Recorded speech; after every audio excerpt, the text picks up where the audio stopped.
Muito bem, pessoal, estamos de volta com mais um vídeo e nesse vídeo aqui nós vamos falar sobre um assunto muito legal. O professor Fernando pediu para que nós fizéssemos uma pesquisa sobre árvores, né, estrutura de árvores, né? E nós vamos ver aí sobre a estrutura, sobre o funcionamento e também o algoritmo. Lembrando que nós não vamos implementar, vamos somente dar um exemplo básico e simples do algoritmo nessas seguintes estruturas: árvore AVL, árvore rubro-negra e também árvore B, beleza? Bom, eu encontrei um material muito bacana na internet do professor Jairo Francisco de Souza, que se eu não me engano, ele é da Universidade Federal do Rio Grande do Norte, tá? Não tenho certeza, mas eu sei que é de uma universidade federal e se eu não me engano é a do Rio Grande do Norte. E ele deixou assim, fez uma explicação perfeita falando sobre essas árvores, né? E nós vamos começar aí com a árvore AVL. Mas antes, a gente tem que fazer uma breve introdução aí sobre as árvores binárias de pesquisa, tá certo? Então, árvores binárias de pesquisa são projetadas para um acesso rápido à informação, ok? Grava essa informação aí. Idealmente, a árvore deve ser razoavelmente equilibrada e a sua altura será dada, no caso de estar completa, por H é igual a log, a base 2, n mais 1. Olha só, né, para você que estudou algoritmo aí, matemática, e não sabia onde você ia usar isso. Então tá aqui, ó, em árvore, em programação, você vai usar aí o logaritmo, beleza? O tempo de pesquisa tende a O, né, log na base 2, N. Porém, com sucessivas inserções de dados, principalmente ordenados, a gente já viu aí sobre as listas ordenadas, ela pode se degenerar para O de N, tá certo? N de O. Então, entra-se o conceito de balanceamento. Árvores completas são aquelas que minimizam o número de comparações efetuadas, no pior caso, para uma busca com chaves de probabilidades de ocorrências idênticas. Bom, para você que ainda não entendeu, né, o conceito básico de uma árvore, a árvore ela é exatamente isso aqui, ó, ela facilita, ela agiliza as pesquisas, as buscas, né, o acesso rápido à informação. Quando você armazena uma informação em árvore, o acesso a essa informação é muito mais rápido do que se você armazenar ela, por exemplo, numa lista simples, tá certo? Principalmente quando a informação ela vai crescendo. Então, aparentemente, nós vamos ver mais na frente, a estrutura de uma árvore, se a gente for olhar o gráfico da árvore, ela parece meio bagunçada, né? Enquanto que uma lista, ela é uma lista, né? Direitinho ali, tem uma sequência que a princípio parece ser mais lógica, mas o tempo de busca, o tempo de pesquisa desses dados, por exemplo, em uma fila, ele é mais demorado do que esse tempo de busca em uma árvore, por isso que se usa as árvores em estrutura de dados.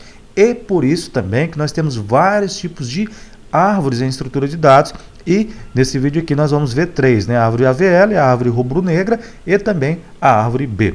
Ok? Até aqui tranquilo? Bom, vamos seguir. Contudo, para garantir essa propriedade em aplicações dinâmicas, né? Um algoritmo dinâmico, é preciso reconstruir a árvore para seu estado ideal a cada operação sobre seus nós. Ou seja, inclusão ou exclusão de dados na árvore. Temos um exemplo aqui de balanceamento, temos aqui os nós, né? Então aqui, o nó aqui, seus filhos, cada um desse aqui tem dois filhos, ó. Um nó, um filho, dois filhos, e esses aqui, que não tem filhos, né? A gente chama de folhas. Suponha a inclusão da chave 0. Então ele dá um exemplo aqui, ó, no elemento 1, ele colocou aqui, no nó 1, né, vamos chamar assim, ele colocou aqui uma chave, né, de exclusão, ou seja, algo foi retirado dessa árvore aqui. Então, vamos seguir. Conceito de balanceamento. Como que funcionaria o conceito de balanceamento? Então, ele tem aqui todos os nós, né, e esse cara, ele passa a vir para cá. Você conseguiu perceber a diferença? Então, houve uma mudança aqui, o 8 que estava aqui em cima, no árvore comum, ele passa para cá, o 7 passa a ser o elemento superior, e o 0, que é o elemento de retirada, ele passa a compor, né, a mesma linha aqui, ó, a mesma linha das folhas, né, dos últimos nós aí da árvore, ok? Bom, o conceito de balanceamento. Para reorganizar a árvore interior, foi utilizada uma abordagem N de O, no pior caso. Naturalmente, essa é uma péssima solução, uma vez que operações como inserção e remoção geralmente são efetuadas em log de NO, passos. Por esse motivo, árvores completas não são recomendadas para aplicações que requeiram estruturas dinâmicas. Tranquilo até aqui, né? Alternativa: utilizar um determinado tipo de árvore binária cujo pior caso para a busca não seja necessariamente tão pequeno quanto o mínimo, né, que 1 mais lower underline bound log né, log n, passos pela árvore completa, ok? Contudo, nós vamos entender um pouquinho melhor sobre isso aqui, tá? Não precisa preocupar não, quando a gente for mostrar o exemplo do algoritmo, nós vamos ver essa função aqui. Contudo, a altura dessa árvore deve ser da mesma ordem de grandeza que a altura de uma árvore completa com o mesmo número de nós. Ou seja, deve possuir altura log de n para todas as suas sub-árvores. AVL, né, vem de Adelson, Velsky e Landes. É uma árvore altamente balanceada, isto é, nas inserções e exclusões procura-se executar uma rotina de balanceamento tal que as alturas das árvores, das sub-árvores, melhor dizendo, esquerda e sub-árvores direitas tenham alturas bem próximas. Então a gente viu o conceito básico de árvore agora, e também árvores balanceadas, e agora nós vamos ver árvore AVL, né? A árvore AVL aí, ela é uma solução para aquele problema que nós vimos aí anteriormente. Uma árvore AVL é uma árvore na qual as alturas das sub-árvores, esquerda e direita, de cada nó diferem no máximo por uma unidade. Fator de balanceamento: altura da sub-árvore direita, altura da sub-árvore esquerda. Então, aqui são as definições aqui de uma árvore AVL. E temos aqui um exemplo prático, né? No nível 1, temos aqui o nó 43, ele vai se ramificando, tá certo? Ó. E no nível 5 aqui nós temos o 19, ok? Em uma árvore AVL, para todo nó, seja HD a altura de uma árvore direita e HE a altura de uma árvore esquerda de um nó. E ele dá um exemplo aqui. Eu vou deixar você dar uma olhadinha. Ó. Se o fator de balanceamento de qualquer nó ficar menor que menos 1, né? Menor que menos 1, nós temos aqui um exemplo, então a árvore tem que ser balanceada, ok? Na inserção, utiliza-se um processo de balanceamento que pode ser de dois tipos gerais: rotação simples e rotação dupla. Ele dá mais um exemplo aqui, onde K2 é o nó mais profundo, onde falha o equilíbrio e a sub-árvore está 2 níveis abaixo da direita. Bom, gente, eu vou acelerar um pouquinho esse vídeo, mas eu vou fazer o seguinte: eu vou deixar esse material, tá certo, no link da descrição do vídeo, porque nós vamos falar de 3 árvores. Até agora já usamos aí 8 minutos para fazer uma brevíssima introdução sobre a árvore AVL, tá bom?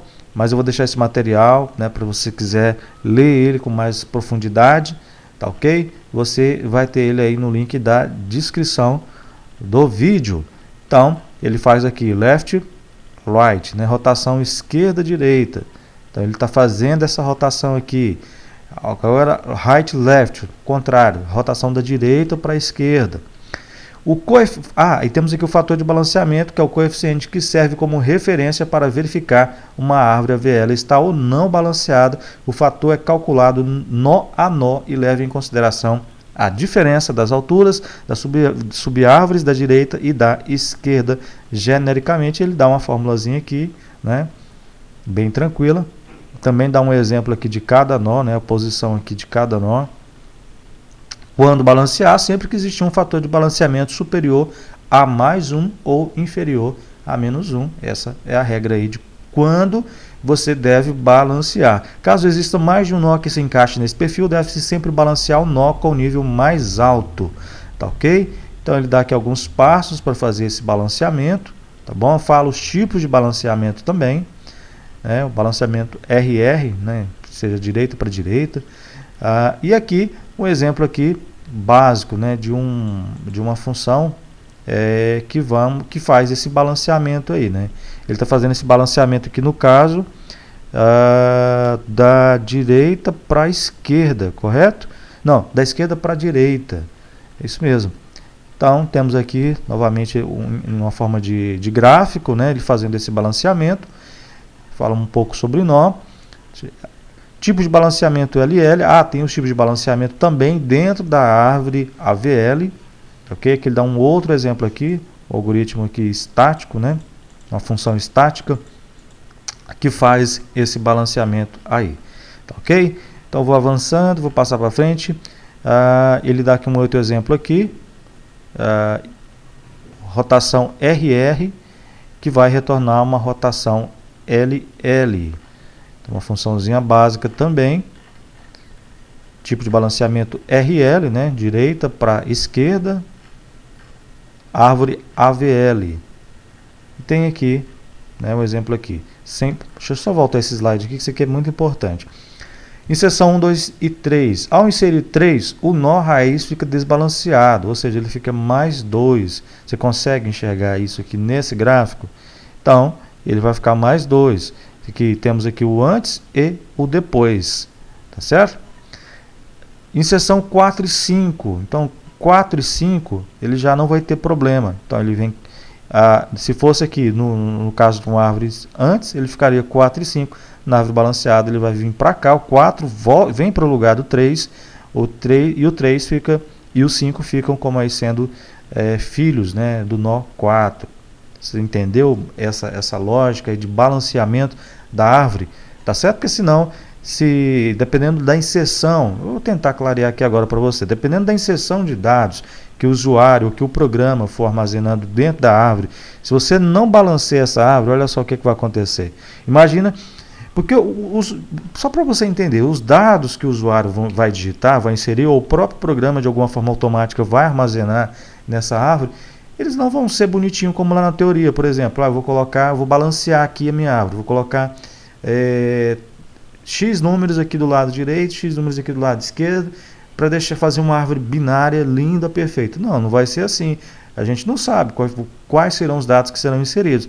É por isso que essa árvore ela precisa ser balanceada, que esse armazenamento ele seja feito aí de forma otimizada, né? E a árvore ela não venha, né? Por exemplo, o programa fica rodando lá 5 minutos e se você não faz o balanceamento da árvore, então essa árvore muito rápido ela vai se degenerar. Ela não vai conseguir compor aqueles dados ali e, de certa forma, algo que era para agilizar o processo, porque árvores são para agilizar a busca e a pesquisa, ao longo do tempo e uso do programa, ele vai complicar mais ainda ao invés de facilitar. Então, por isso que precisa aí desse balanceamento aí das árvores, tá ok? Bom, vou passar mais para frente aqui, ele vai dando mais conceitos aí da árvore AVL, do tipo de balanceamento, como que essa árvore vai ficando aí ao longo do uso, ó, tá vendo? À medida que vai sendo usada, ela vai crescendo. Algoritmo. Inserir nó com chave X na árvore. Recursivamente inserir na subárvore conveniente de A, SA. Se a altura de SA não se modifica, termina. Se a altura de SA é modificada, se ocorre equilíbrio em A, fazer rotações necessárias para equilibrar. Então temos aqui, né, o que esse algoritmo ele deve fazer. Tá, ok? Então vamos aí então para a implantação dele. Processo simples, supondo que cada nó guarda o seu fator de balanceamento. Temos um exemplo aqui, AVL tree, árvore AVL, o tipo, né, balanceia célula EX, né? Ele tem aqui a condição, né? Se X for menor, aliás, se X, como isso aqui é Portugal, então se X for se X recebe, tá? Esse aqui é recebe, em Java é recebe, porque aqui tem Portugal. B, então ele é igual a 2, beleza? Se X recebe ESC, né, de esquerda, recebe B, então é igual a menos 1. Aí ele faz aqui a rotação, X recebe esquerda, rotação para a direita agora, X, né, o parâmetro X, caso contrário, se o X recebe B, então é menos 2, e se X recebe D, né, de direita, que recebe B, então é igual a 1. ele faz a rotação para a direita, x é igual, aliás, perdão, x recebe direita e faz aqui a rotação x para a esquerda, beleza? Então, aqui ele dá alguns exercícios, nós não vamos fazer. Então, tá aqui, vimos aí sobre árvore AVL. Vamos agora então ver sobre, vou fechar aqui, vamos ver aqui agora sobre as árvores rubro-negras. Árvore preto e vermelha, a árvore flamenguista. Essa árvore aqui, os flamenguistas gostam muito dela, viu? Árvore rubro-negra. Árvore vermelho e preto são árvores binárias de busca, também conhecidas como rubro-negras ou red black trees. Olha o meu inglês aí, treinando o inglês já. Foram inventadas por Bayer sob o nome árvores binárias simétricas em 1972, 10 anos depois das árvores AVL, para você ver como tem sempre alguém pensando em melhorar o processo, melhorar alguma coisa, né? Pensando em melhorar um método matemático, e isso é importante, isso chama-se evolução. As árvores vermelho e preto possuem um bit extra para armazenar a cor de cada nó, que pode ser vermelho ou preto. Além deste, cada nó será composto ainda pelos seguintes campos: o valor, onde vai ser colocado aí os dados do nó, o FE, que é o filo esquerdo, o FD, o filo direito, e o pi, que é aquele que está acima, né? Aquele nó que está acima do FE e do FD. Introdução. Ela é complexa, mas tem um bom pior caso de tempo de execução para suas operações e é eficiente na prática. Pode-se buscar inserir e remover em tempo a log n de O, onde n é o número tal de elementos da árvore. De maneira simplificada, uma árvore rubro-negra é árvore de busca binária, que insere e remove de forma inteligente para assegurar que a árvore permaneça aproximadamente balanceada. Beleza? Então, conceituação bacana. Uma árvore vermelha preto, né, rubro-negra, com n nós internos, tem altura máxima de n mais 1 de log. Tá certo? Máxima ok? Máxima de 2... n mais 1 log de 2. Beleza? Por serem balanceadas, as árvores VP possuem a complexidade logarítmica em suas operações log n de O. Propriedades. Então, cada árvore tem suas propriedades, e as propriedades da árvore rubro-negra são essas aqui. Todo nó é vermelho ou preto. A raiz é preta, ou seja, o primeiro nó, aquele que começa o início, ele é preto. Toda folha, a gente vai chamar aqui de nil, é preta. Então, o nó é preto e toda folha é preta. Guarda essa informação. Se o nó é vermelho, então os seus filhos são pretos. Cada nó, todos os caminhos do nó para as folhas descendentes contêm o mesmo número de nós pretos. Quanto à raiz, vamos descer um pouco aqui, ser sempre preta é uma regra usada em algumas definições. Como a raiz pode ser sempre alterada de vermelho para preto, mas não sendo válido o oposto. Esta regra tem pouco efeito na análise. Vou avançar aqui. O nó satisfaz os itens acima, é denominado equilibrado, caso contrário é dito desequilibrado. Em uma árvore rubro-negra, todos os nós estão equilibrados. Uma condição óbvia obtida das propriedades é que nenhum caminho da raiz até a subárvore vazia não existe dois nós rubro-negros consecutivos. Dois nós rubros, né? Dois nós vermelhos consecutivos. E aqui nós temos a exemplificação em gráfico. Temos essa representação aqui, como foi falado na conceituação. O nó ele começa rubro, né? Aliás, ele começa negro, começa preto aqui, e ele vai ter aqui, nesse caso, ele tem um fio vermelho e um fio preto. Aqui o nó vermelho, aí sim, ele só pode ter dois fios pretos. E o nó preto, ele pode ter dois fios vermelhos. E assim se segue. Ok? Então, temos aqui a forma de representação. Cada vez que uma operação for realizada na árvore, o conjunto de propriedades é testado. Caso alguma não esteja satisfeita, são realizadas rotações e ajustes de cores. A rotação a gente já viu aí no algoritmo anterior, na árvore AVL, de forma que a árvore permaneça balanceada. Altura negra é número de nós negros encontrados até qualquer nó na folha descendente. Então, vamos ver aqui. Vamos ver se aqui temos aqui um exemplo. A altura negra é o número de nós negros encontrados até qualquer nó folha descendente. A inserção, as operações inserir e remover são mais complicadas nas árvores rubro-negras, porque elas podem inferir alguma propriedade desse tipo de árvore. Eu vou avançar aqui. Então vamos ver como é que é feita a inserção. A operação de inserção em uma árvore rubro-negra começa por uma busca da posição onde o novo nodo, né, o novo nó, em outras palavras, deve ser inserido, partindo-se da raiz em direção aos nós que possuam o valor mais próximo do qual vai ser inserido. Então vou pular direto aqui, por exemplo. Então veja bem, temos aqui, né, caso 2 é inserir x, esse x aqui. Se o tio de x é vermelho, é necessário fazer a recoloração de A, T e P. A, T e P. Entendeu aqui, ó? Por quê? Porque esse cara aqui, ele não pode ter um filho vermelho, ele tem que ter um filho preto.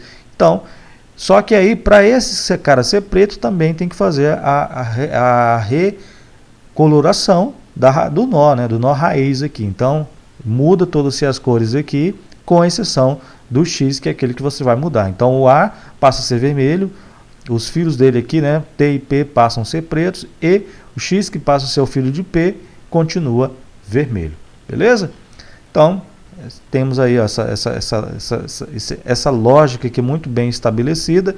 Nesse caso aqui, a rotação direta. Não houve, aliás, houve sim a necessidade da mudança das cores, de P e de A. Então, A que era preto passa a ser vermelho, e de P que era vermelho passa a ser preto. E também aqui mudam-se as posições.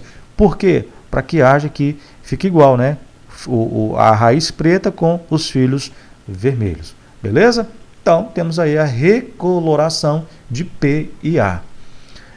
Temos aqui um outro exemplo, no caso a rotação agora para a esquerda, rotação à esquerda. Então temos aí um fenômeno também, né, deixa eu só voltar aqui no slide anterior, PXA, PAX, tá vendo? Então houve aí apenas a mudança aqui da posição dos filhos. E, enfim, ele vai dando mais exemplos, mas a lógica é essa aí. À medida que a árvore for crescendo, ela vai seguindo aí esta mesma lógica de implementação, tá ok? Então, ela vai fazendo aí a recoloração dos seus nós para que eles sempre sigam esse parâmetro lógico aí, tá ok? Aplicações. Uma árvore de VP, assim como a AVL, VP, tá, gente, é vermelho e preto, necessita de, no máximo, uma rotação para balancear na inserção. Pode ter N de log, troca de cores. Na remoção da árvore vermelho e preto, faz no máximo uma rotação, caso simples ou dupla, enquanto a AVL pode fazer N de log rotações. Tá ok? Vou avançar aqui para frente, vamos pular para... Então, aqui ele dá um exemplo aqui para inserir 41, 38, 31, 12, 19 e 8. Então, vamos aqui inserir. Tá. Então, aqui já seria um exercício para fazer essa inserção em uma árvore rubro-negra. Como eu falei, não é o objetivo desse vídeo, nós não vamos implementar o algoritmo, tá ok? Mas o funcionamento aí, ele é bem simples. Então, na realidade, a gente pode entender como sendo uma evolução da árvore AVL, né? Então, alguém pensou, ó, que vamos definir cores aí para a raiz, né? Vamos começar a organizar isso aí por cores. E esse pensamento desse cara, né, que teve essa ideia, ele otimizou essa árvore aí, deixando a busca muito mais eficiente, tá ok? Vamos então partir para a árvore B agora. Vou fechar aqui, vamos abrir aqui o nosso slide falando sobre a árvore B. É um slide também do professor Jairo Francisco de Souza. Motivação, bora lá então. Quando tabelas são muito grandes, armazenamento do conjunto de chaves não pode ser efetuado na memória principal. Necessário uso de memória secundária, dispêndio de tempo para acesso a um nó da tabela. Interesse, criação de estrutura que minimize o tempo de acesso para busca, inserções e remoções. Então, esses aqui são os motivos, né, as motivações que levam a você implementar uma árvore do tipo B, uma árvore B, para fazer o armazenamento de dados, tá ok? Árvore B, né, Baia e McCaig, 1972. Então, acredito que esses caras aqui foram os pensadores aí da árvore B. Nós podem ter mais de uma chave, operações de busca, inserção e remoção são executadas rapidamente, sua construção assegura que todas as folhas estão em um mesmo nível, não importando a entrada de dados, são amplamente utilizadas para armazenamento em memória secundária, no caso banco de dados, né? O banco de dados ele é um tipo de memória secundária, tá certo? Inclusive aí tem a questão das tabelas, né, que a árvore B também facilita, e a gente viu na conceituação aí alguns slides atrás. A árvore B, o tamanho de cada nó pode ser tão grande quanto o tamanho de um bloco de disco. O número de chaves de um nó pode variar dependendo do tamanho das chaves, tamanho de um bloco, e tamanho do bloco varia também para cada sistema. Então aqui temos uma definição mais, digamos assim, mais técnica, né? Uma definição que vai mais de encontro ao hardware, né? Ao sistema computacional. Beleza? A árvore B, propriedades. A raiz é uma folha ou tem no mínimo 2 filhos. Essa é uma raiz. Cada nó difere da raiz e das folhas. Possui no mínimo D mais 1 filhos. Cada nó tem no máximo 2D mais 1 filho. D é chamado de ordem da árvore. Exemplos de árvore de ordem D igual a 2. Então aqui temos um exemplo aqui, raiz sem filho, raiz com 2 filhos, olha só. Nó 2D mais 1 filhos. Ok? Árvore B. Cada nó possui entre 2 e 2D chaves, exceto o nó raiz que possui entre 1 e 2D chaves. Seja M o número de chaves em um nó P, não folha. Então P tem M mais 1 filhos. Em cada página P as chaves estão ordenadas. Olha só que legal, hein? Se as chaves de um nó, aí temos aqui uma função, né? Temos aqui uma operação matemática. Na realidade isso aqui é isso, matemática. Eu ia falar que era álgebra, mas não é. Então S1, aí ele vem aqui S2, S3, S4, S5, enfim. SM, D, menor ou igual a M, menor ou igual a 2D, exceto para a página raiz, onde onde M, aliás, é menor do que 1 e M é menor do que 2D. Aí aqui ele começa aqui iniciando em 0, P0, P1 até PM, ponteiros para os filhos de P. Ok? Então, é importante, viu, gente, estudar matemática. Isso aqui a gente viu recente lá na faculdade. Então, engraçado que quando você parte para a prática, quando você encontra uma aplicação prática para a matemática ela passa a ser muito mais interessante. Tá certo? Então, para qualquer chave, Y pertence ao nó apontando por P de 0, né? P iniciando em 0. E, no caso, S1 é menor do que Y. E aqui, vou avançar também, tá? Ele dá mais aqui algumas regrinhas matemáticas, tá ok? E vamos avançar. Árvore B, implementação. Contendo o array de M posições para as M chaves, né? 2D chaves, array de M mais 1 posições para os ponteiros para os outros nós, inteiro para o número de chaves do nó e o booleano para indicar se o nó é folha ou é um nó interno. Então, você já sabe, né, que o último nó lá, se ele não tiver nenhum filho, ele é uma folha. Se ele tiver filhos, então é porque ele é um nó interno. Conceituação básica aí da árvore. Então temos aqui a árvore B, um exemplo de uma árvore B já bem estruturada. Então ele tem aqui, ó, o nó, né, a raiz, digamos assim, com mais aqui essas posições, e aqui os seus filhos também com as suas posições aí, ok? A árvore de busca é semelhante à busca na árvore binária de busca, buscar nó 70. Então ele dá um exemplo aqui de como que ele vai fazer a busca nesse cara aqui no nó 70. Então ele vai vir para cá, daqui ele pula para cá para o 60, e do 60 ele pula aqui para o bloco aqui onde está o 65, e aqui ele já vai achar o 70. Tá vendo como foi rápido? Muito rápido essa busca aí. Então, árvore B busca, o algoritmo de busca compara a chave X, a chave procurada, com a chave ou as chaves do nó raiz. Se a chave não se encontra no nó em questão, a busca deve prosseguir em um único filho deste nó, de acordo com a propriedade. Ok? Então ele faz a exemplificação aqui matemática do enunciado e aqui uma exemplificação gráfica. E aqui temos o algoritmo um algoritmo, né? A gente não vai implantar, mas é um algoritmo aqui para você entender. Então, procedimento busca B, a X, onde temos o parâmetro X, PT, F e G. F vai ser o resultado da busca. Então, se F é igual a 1, encontrou. PT aponta para o nó, esse PT aqui aponta para o nó. G aponta para a posição, esse G aqui aponta para a posição da chave dentro do nó. Então, se F é igual a 0, isso quer dizer o quê? Que não encontrou. PT aponta para o último nó pesquisado, necessariamente ele será uma folha, tá certo? E G aponta, informa a posição onde a nova chave deve ser inserida. Então, aqui, dando continuidade no procedimento, né? Ele não é uma função, ele é um procedimento de busca. P recebe PT raiz, PT null, F igual a 0. Enquanto P for diferente do null, faça, né? Aqui é o famoso while.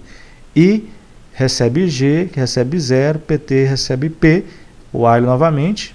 Aliás, não, aqui não, desculpa, aqui não é while não, aqui é do. Nós temos aqui um exemplo de do while, né? Do faça enquanto while. Enquanto I for menor ou igual a M, faça, né? Se X maior que P, recebe S, no vetor I, então I recebe G, que recebe I mais 1, né? O valor armazenado em I. Se não, o else, se X recebe P. Bom, aqui no caso eu acho que por se tratar de um Portugal, aqui deve ser igual, né? X igual a P, aqui sim seria o recebe S, I. Então, F é igual a 1, P é igual a null, se não P é igual a P, que recebe filho, I, tá certo? I é igual a M mais 2. Se I é igual a M mais 1, então P é igual a P, que recebe filho no vetor M mais 1. Tá, gente? Só faz uma correção aqui. Onde tiver igual, aqui realmente é igual, porque nós estamos falando de um Portugal, tá bom? E onde tiver aqui o sinalzinho aqui, né, de tracinho mais o sinal de maior que, aqui sim você vai chamar de recebe. Se você for implementar esse algoritmo, não esquece desse detalhe. Aqui é recebe e aqui é igual. Por exemplo, se for em Java, se você for implementar em Java, então igual em Java, eles são dois sinais de iguais juntos. Beleza? Então fizemos aí ele dá aqui um exemplo da operação de inserção. Como o vídeo já está com 33 minutos, eu não vou entrar em detalhes, mas como eu já falei, eu vou deixar o link aí desse material para você baixar e também, quem sabe, você fazer aí até mesmo a implementação desses algoritmos, beleza? Bom, gente, eu espero que você tenha gostado desse vídeo, ok? Então, isso aí foi um intuito aí rápido, né? Bem básico, bem rápido, de falar um pouco aí sobre essas estruturas, o funcionamento e também o algoritmo das árvores AVL, árvore rubro-negra e também árvore B. Espero que você tenha gostado desse vídeo e até a próxima oportunidade.